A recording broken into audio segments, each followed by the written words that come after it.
Om Shri Satnam Sakhi. If they were bent upon continuing this spiritual exercise, why did they not go to some temple? All the workers apologized and promised never to neglect their work in future. Sri Tahilram then went round the garden and saw the damage done to the fruits by the birds. He was very much upset. On returning home, he angrily asked his mother whether they should dispose of all their gardens and fields because they remained uncared for. Mother Krishna, however, assured him that when the two boys, Sadguru Maharaj and Swami Gwalal, returned home, she would ask them. Sri Tahilram then proceeded to attend to his shop. Sadguru Maharaj asked his younger brother, Gwalal, to go home and serve the saints. Carrying his catapult, Sadguru Maharaj sat down in the shade of a mango tree. When he cast his glance up, he found a parrot perched on one of the branches, singing very sweet songs. Addressing the parrot, Sadguru Maharaj composed and sang this celestial song. In body's beautiful garden sings the parrot soul. Day and night sings he. The song's celestial whole, the bird belongs to the other side. Out of love has taken his right. In human form you know it not. For hidden is he, by bodies not. Know this bird to be the guest, who has come here to take his rest. Know him going near till he is in body's wear. Be one with him so far and enjoy life's nectar. Brought has he the Lord's letter. From far away land, know not better, says Tame. Dive deep and in the soul you peep. Perceive the Lord and life's harvest reap. When Sadguru Maharaj sang this song soulfully in a sweet voice, all the farm hands and peasants and labourers, leaving their work, again assembled at the place to listen to his celestial songs. Sadguru Maharaj asked them why had they assembled again, neglecting their work, since they had been warned by Sri Tahilram not to do so. All the farm hands, labourers, were respectfully told him that in fact, as Lord Krishna played on his flute, and all the cow maidens and cow herd boys, neglecting their work and even forgetting their body consciousness, listened to him. Likewise, when Sadguru Maharaj sang soul-stirring songs to the accompaniment of Iktara, they were also irresistibly drawn towards him. They also felt like Brajvasis. As they had no control over their bodies, saying these words, they went away for performing their duties of showing and scaring the birds. That evening, Sadguru Maharaj did not return home for conducting satsang. Instead of going to the garden, he proceeded along the bank of the stream. He sat down in a shady grove and started meditating upon the Lord. Soon he was in a meditational trance. At home, the devotees and disciples had unrolled the carpets and placed the musical instruments. They were waiting for Sadguru Maharaj to return and conduct the satsang. They requested Gwalal to sing a few devotional songs till Sadguru Maharaj returned. But Sadguru Maharaj did not return. Mother Krishna, Sri Tahilram and the congregation felt a little restless. Sri Tahilram sent two of the audience to the garden to find out if Sadguru Maharaj was still in the garden. He was informed by the gardener that he had left the garden much early. They searched him at other possible places but returned home disappointed after a futile search of an hour or so. All the audience and devotees were upset. Some of the devotees asked Tahilram whether someone had scolded or said some harsh words to Sadguru Maharaj, whereupon Mother Krishna told them that in fact Tahilram had rebuked him. She asked other devotees to accompany Sri Tahilram and trace him out. He must be sitting by the side of some stream or in the shade of some tree in the garden. Anyhow, he should be brought back. All the devotees, accompanied by Sri Tahilram, searched Sadguru Maharaj and went as far as to Sant Kanduram of Salra at his Premnagar residence. They searched him in gardens and groves, on the bank of the forest, but all in vain. They returned home tired and disappointed. All the members of family and Mother Krishna went to bed without taking even a morsel of food. All the night they waited for Sadguru Maharaj and did not have a wink of sleep. Next morning, Tahilram again went out in search of Sadguru Maharaj. Mother Krishna asked Gwalal as to what had Sadguru Maharaj told him when he was with him in the garden. Gwalal told his mother that he was directed to go home and serve the saints. A messenger was sent to Bhiksha lest he should have gone to his sister. Another day passed in this distressed manner. On the morning day, Tahilram set out of his house early in the morning and returned home at 11 a.m. disappointed. The messenger to Bhiksha also returned home in the evening. His journey also proved futile. When Mother Krishna saw all of them returning without Sadguru Maharaj, she could not contain herself and tears streamed down her cheeks. Satsang was performed as per daily routine. Musical instruments were played upon, but the soul of all his Sadguru Maharaj was not there. Mother Krishna asked Tahilram as to what had he said to Sadguru Maharaj, as a result of which he had not gone away. She then instructed Tahilram never to scold or rebuke Sadguru Maharaj. On the third day, Sri Tahilram and other devotees went out in search of Sadguru Maharaj.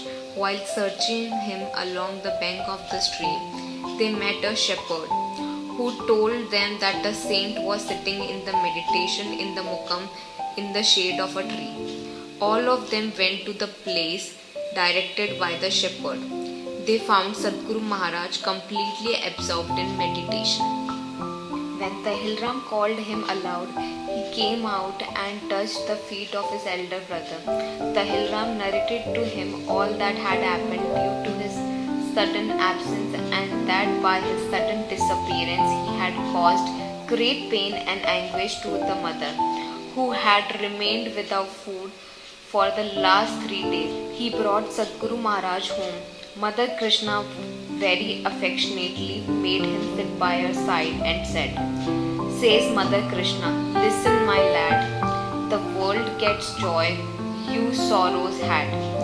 Rest at home and work like the rest, as others do or scriptures tells the best." By this, Mother Krishna asked her son to be a householder like his forefathers, and while doing some work as a householder, he should pray and worship the Almighty. Sadguru Maharaj replied, "Listen, dear mother, in truth I say it. Afraid am I of the approaching death," says Teyuram. "Seriously have I thought, the trace of joy in the world is not." He told his mother that day in and day out he heard the call of death. He had seriously pondered over the matter and had arrived at the conclusion that these worldly relations are full of selfishness and that there is no shadow of joy in this world. When Mother Krishna heard these words of renunciation, she asked him very affectionately to look after the fields and assured that the work of looking after the garden would be entrusted to someone else. Saying such words, she directed her elder son Tahilram to request Hasaram or Vaduram to look after their adjoining fields also. In the evening, Sadguru Maharaj sang very sweet and soul-stirring songs, saturated with renunciation and love of the Lord. The devotional songs touched the hearts of audience and tears of joy welled up in their eyes. All returned home in divine ecstasy after getting consecrated food. Next morning, Sadguru Maharaj rode the horse and left for the fields at 6 a.m. He called all the peasants and farmhands and after instructing them to do their best, went round the fields and ultimately sat near the water wheel. Sometimes they meditated upon the Lord, sometimes he composed hymns and devotional songs and turned his gaze within. Thus the day passed and he returned home and performed his satsang as usual. After the spiritual discourse was over, the devotees and disciples told him that the official who had got the platform for the congregation demolished had been transferred to Sayyidabad, and in his place the new official Wahid Books of Hyderabad had resumed his duties. He was further informed by the audience that Wahid Books was heard to be a saintly being with a deeply religious bent of mind, and that he himself respected saints and holy men. Next day, the devotees and disciples brought Wahid Books to the congregation. Such was the thrill of spiritual ecstasy felt by Wahid Books that he could not contain himself, and taking an empty pitcher began to play upon it. So well did he play musically on the empty pitcher that the entire audience nodded their heads in unspeakable joy. After that, addressing Sadguru Maharaj, Wahid Books said, "O holy saint, do tell me of any other service that I am capable of doing unto you. Much am I pleased to see your sacred visage. I feel as if Dame Fortune has smiled on me that I have been transferred to Khandu." Sadguru Maharaj smiled and said, "All the best, do attend this holy assembly here and play upon the pitcher and do sing some spiritual songs."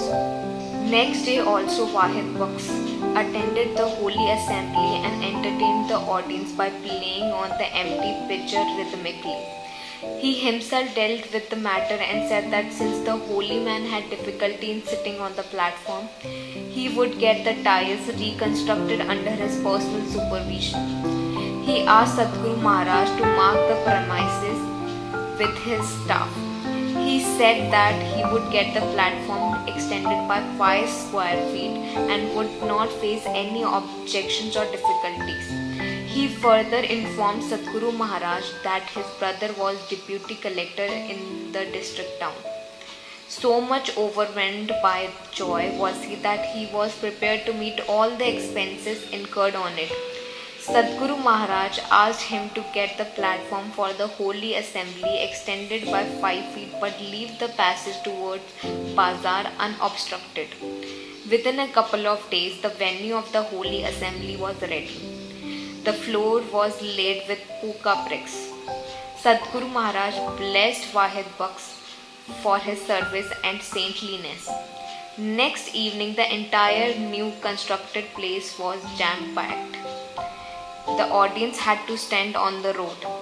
When the divine discourse was over, one devotee informed Sadguru Maharaj that some jealous people had the village panchayat called, and that they had passed a resolution to lodge the complaint to the higher official in Hala Navan with a request to get the place for holy assembly demolished.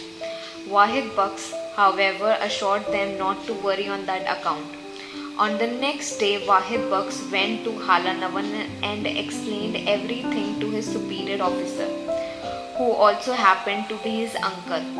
He told him that the extension of the platform by 5 feet caused no obstruction in the bazaar, that he himself had got it built for the saintly Sadguru Maharaj, and that he, the higher official, should not pay heed to the baseless complaints of the jealous and selfish villagemen. He came back without anyone's knowledge. The village chiefs, on their own part, sent their emissary with the complaint to get the platform demolished. The higher official of Hala Navan put them off by telling them that he would personally investigate the matter. Gradually, Sadguru Maharaj became disenchanted with the ways of the world and felt more and more drawn towards divinity.